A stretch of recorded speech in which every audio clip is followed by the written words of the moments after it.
Bonjour à tous et à toutes, c'est Jas. Vous l'avez vu dans le titre, aujourd'hui je vais vous présenter trois cryptos sous-évalués qui ont énormément de potentiel. Mais avant de commencer, je pense que c'est important de calmer un peu les esprits. En ce moment, on est bombardé de news positives sur Bitcoin et Ethereum, avec les institutionnels qui entrent sur le marché, les ETF, etc. Mais gardez bien à l'esprit que certes, Bitcoin et Ethereum ont beaucoup de potentiel, mais si vous cherchez des x10, x20 ou même x100, c'est peu probable que vous y arriviez avec uniquement du BTC dans votre portefeuille. Pour avoir ce genre de rendement, il faut plutôt se tourner vers les altcoins, mais pas n'importe lesquels. Et ça tombe bien parce que je vais justement vous en présenter trois qui reposent sur des projets solides et qui ont énormément de potentiel. Mais avant de commencer, je fais un giveaway de 100 USDT sur mon canal Telegram, donc n'hésitez pas à rejoindre, le lien est en description. Le premier altcoin que je vais vous présenter, c'est le Cardano ADA. Vous en avez sûrement déjà entendu parler, c'est une crypto qui a pour ambition de remplacer Ethereum. Là, vous allez me dire, ils sont un peu arrogants, les développeurs de Cardano, mais en fait, pas tant que ça, parce que malgré sa popularité, la blockchain d'Ethereum a beaucoup de problèmes. Les transactions sont lentes et surtout les transactions sont très coûteuses, avec des frais qui peuvent aller jusqu'à 50 dollars pour une seule transaction. Et Cardano règle tous ces problèmes avec des frais qui sont quasiment nuls et plus d'1 million de transactions par seconde.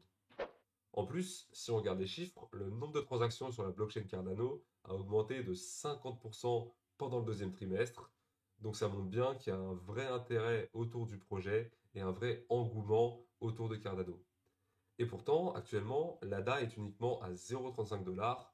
Donc je pense qu'elle est clairement sous-évaluée par rapport à ses fondamentaux et qu'elle peut facilement remonter à son ATH de 2021 aux alentours des 3 dollars. La prochaine crypto que je vais vous présenter, c'est Chainlink. Vous le savez, un des facteurs clés pour la réussite long terme d'une crypto, c'est le projet sur lequel elle repose et surtout son utilité. Et pour le coup, on peut difficilement faire plus utile que Chainlink, car c'est LA référence dans le secteur des oracles. Pour ceux qui ne savent pas ce que c'est un oracle, en fait, ça permet de récupérer des informations hors de la blockchain et ensuite de les utiliser dans des smart contracts.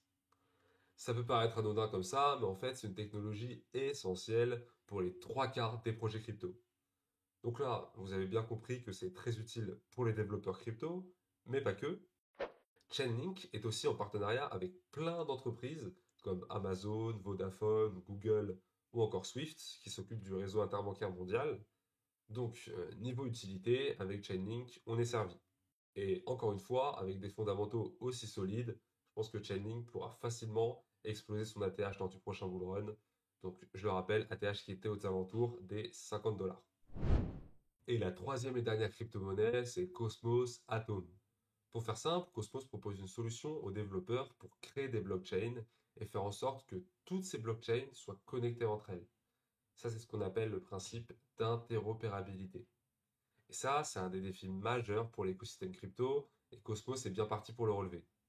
Mais la raison pour laquelle je vous en parle, c'est qu'ils ont récemment ajouté des fonctionnalités à leur écosystème qui vont faire beaucoup de bien au prix du atome, donc l'Interchain Security et le Liquid Stacking. L'Interchain Security, c'est un service qui permet aux petites blockchains de se sécuriser en utilisant les validateurs de Cosmos. Et du coup, pour ça, ces petites blockchains devront avoir du atome en collatéral, donc ça va créer une grosse pression acheteuse sur le token. Ensuite, on a le liquid stacking qui a aussi été mis en place. Et pour faire simple, c'est une façon de stacker, donc de placer ces tokens pour avoir un rendement, mais sans qu'ils soient bloqués. Et ça, encore, ça va inciter beaucoup de gens à acheter du Atom et ça va faire beaucoup de bien à son prix.